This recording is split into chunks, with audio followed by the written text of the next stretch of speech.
Salam alaikum, معكم Ahmed Yarak. La vidéo تالية إن شاء الله راح تكون la dernière partie le deuxiième chapitre sur le modèle entité association. Elle راح تكون sur le schéma conceptuel. Alors, نبدأ la définition de le schéma conceptuel.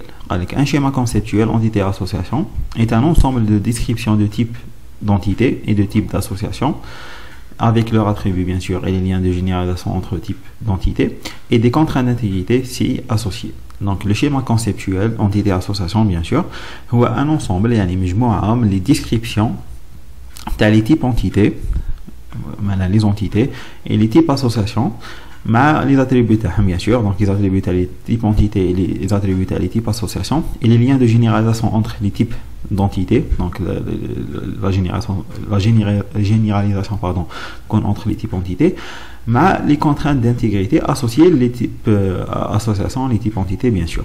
Donc le schéma conceptuel donc SEA donc le schéma entité association et l'ensemble des types entités les TE les types associations et les contraintes d'intégrité associées. Donc les composants le schéma conceptuel entité association. Donc il y a la définition le schéma conceptuel. Donc on choisit quelques règles de conception. Donc la règle de représentation par un type entité. Donc est représenté par un type entité tout ensemble d'objets similaires qui a un intérêt en soi pour au moins un traitement de l'application. Donc qui a comme le cahier de charge. Donc on choisit la face représentée par un type entité ou une entité. Donc qui est représenté par un type entité tout ensemble d'objets similaires. Donc les objets similaires qui a un intérêt en soi pour au moins un traitement de l'application. Donc un ensemble d'objets similaires donc c'est pas la peine de représenter par un type entité. Donc par exemple donc la règle pour représenter un objet par un type entité. Donc on rejoint la règle de représentation par un type association qui est représenté par un type association tout ensemble de liens similaires donc tout ensemble de liens similaires et de même sémantique bien sûr d'intérêt pour l'application entre deux ou plusieurs objets représentés par des entités bien sûr représenté par un type entité tout ensemble de liens similaires et de même sémantique ou entre deux ou plusieurs objets représentés par des entités, mais pas des objets les représentés par des entités bien sûr, parce que les associations راح يكونوا bien sûr entre les entités. معناها إذا كان un lien entre deux objets les ماهمش représentés par une entité في le schéma تاعنا donc c'est pas la peine de représenter هذاك le lien par une association, c'est très logique. La règle de représentation par un attribut donc est représenté par un attribut toute information intéressante qui participe à la description d'un objet ou d'un lien donc d'un objet ou d'un lien donc bien sûr une entité ou une association et qui ne fait l'objet du traitement qu'en tant que partie de cet objet ou lien. Donc elle est la deuxième condition donc qui ne fait l'objet de traitement donc qui sera traité qu'en tant que partie de cet objet ou lien. Donc parce que donc je vois maintenant donc parmi les inconvénients du modèle entité association c'est que peut être comme une confusion entre un attribut et une entité. Donc un attribut il fait partie d'une entité ou d'une association. Donc on va les règles portant sur les noms. On a la première règle dans un modèle entité association le nom d'un type entité d'une type association ou d'un attribut doit être unique. Donc le nom une entité ou une association ou un attribut لازم يكون unique في le schéma كامل. هذه شفناها déjà. Règle قال qu'il est possible de remplacer un attribut multiple en un type association et en un type entité supplémentaire. Donc قال qu'il est possible de remplacer un attribut multiple معناها متكرر remplacer par une association ou là une entité. Quand on dit comme association une entité comme type association la type entité هذا قلتها لكم في الفيديو اللي فاتوا. Donc il y a d'autres règles aussi mais هذوما les règles les plus importantes. Bon pas sur les noms il y a d'autres règles sur d'autres choses. Bon, les règles de normalisation des attributs. La première règle, un attribut correspondant à un type énuméré est généralement avantageusement remplacé par un type entité. Un attribut qui correspond à un type énuméré, donc l'énumération, donc généralement remplacé par un type entité. On a une autre règle qu'il ne faut jamais ajouter un attribut dérivé d'autres attributs que ces autres attributs se trouvent dans le même type entité ou pas. Donc هذه شفناها déjà comme l'exemple تاع la date de naissance ou l'âge. Donc إذا درت comme attribut date de naissance, c'est pas la peine de dire l'âge parce que l'âge est dérivé de la date de naissance. كي نعرفوا la date de naissance تاع une personne نعرفوا l'âge تاعها. ولا العكس إذا درت l'âge c'est pas la peine de bon. Généralement نديروا la date de naissance وما نديروش l'âge. هذا comme exemple يعني. Donc نروحوا les règles de fusion, suppression d'entité, association. Donc il y a plusieurs règles هنا, mais bon هذه la règle la plus importante. Lorsque l'une des cardinalités d'une ternaire, donc ternaire c'est une association en effet à 3 participants, et 1-1 ou 0-1, donc celle-ci est éclatée en 2 autres associations à partir de cette patte. Donc c'est une règle. Donc l'une des cardinalités, l'une des cardinalités d'une ternaire, 1-1 ou 0-1, la ternaire va être éclatée en 2 autres associations à partir de cette patte. Donc la vérification du schéma entité-association. Donc la première vérification c'est la vérification syntaxique. Donc la syntaxe conseille donc il s'agit de vérifier que les règles du modèle entité-association sont respectées. Donc je te les règles ou les règles les vidéos les fatou. Donc la vérification syntaxique c'est de la syntaxe. Maintenant vérifier si les règles le modèle sont respectées. Exemple, chaque entité doit avoir un nom unique et au moins un attribut qui est son nom identifiant. Donc, c'est une règle de conception. Donc, elle doit respecter. Donc, on a par exemple une entité a un nom unique. Donc, c'est une erreur.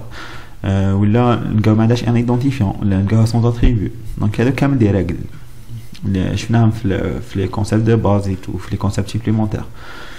Maintenant, la deuxième vérification, c'est la vérification sémantique. Donc, la vérification sémantique, j'ai la vérification syntaxique. Donc, il y a les règles qui sont respectées. Donc, j'ai la vérification sémantique. Sémantique, maintenant, le sens ou le ma'na تاع l'autre. Donc, maintenant, il y a une cohérence.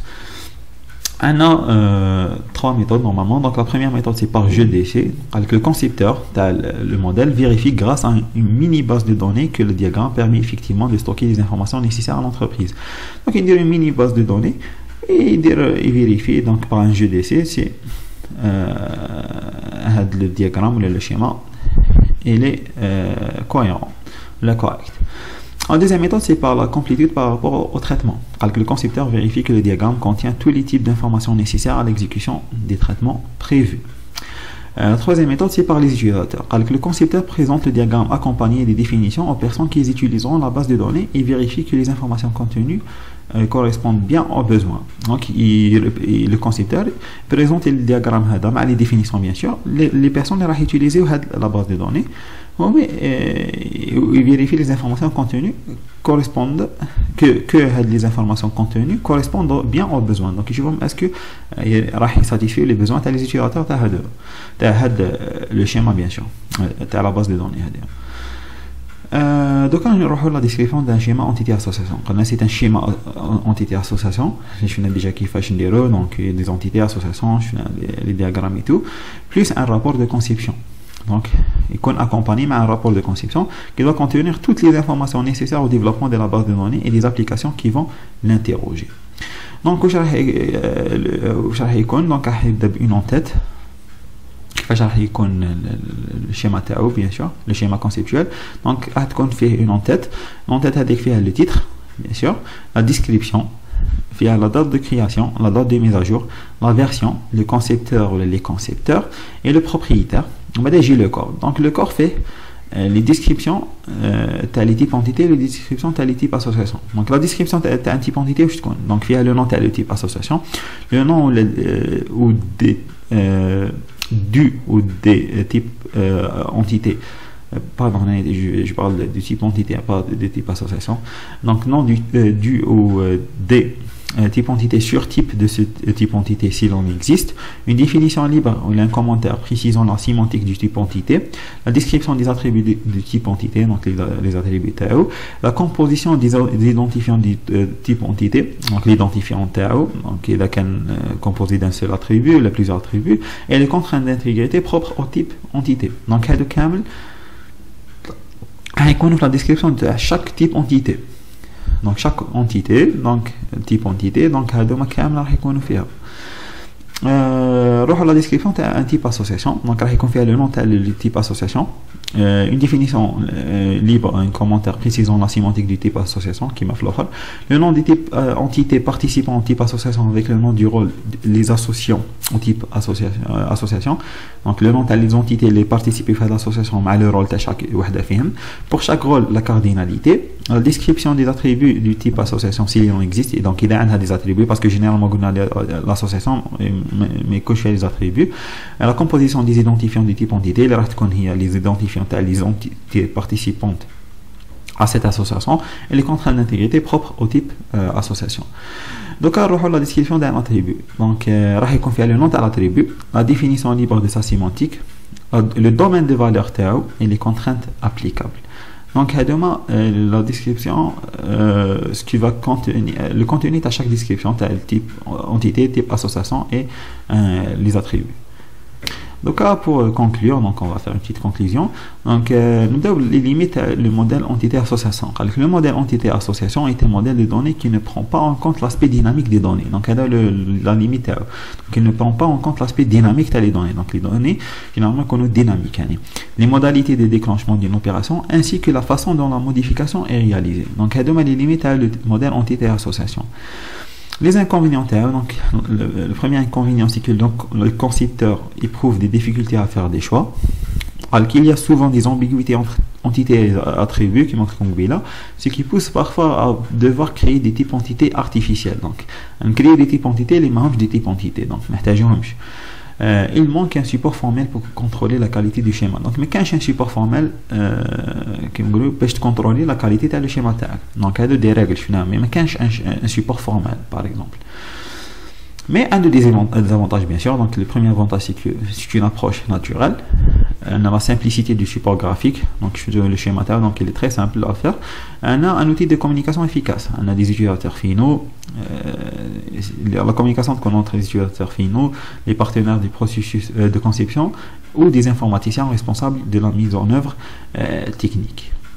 Alors, on a la fin le deuxième chapitre sur la conception des bases de données avec le modèle entité-association. Je fais les concepts de base TAO, je fais les concepts supplémentaires, je fais les cardinalités, je fais les contraintes d'intégrité ou donc je fais le schéma conceptuel. Donc j'espère que vous avez compris les points que je fais dans le chapitre. Si vous avez des questions, bien sûr, n'hésitez pas à les poser dans des commentaires ou la page Instagram ou la page Facebook. Inch'Allah, je vais essayer de répondre. Bien sûr, maintenant vous abonnez ou partagez avec des personnes qui ont la série des vidéos. Je vous remercie à la prochaine fois, Inch'Allah. Wassalamu alaikum.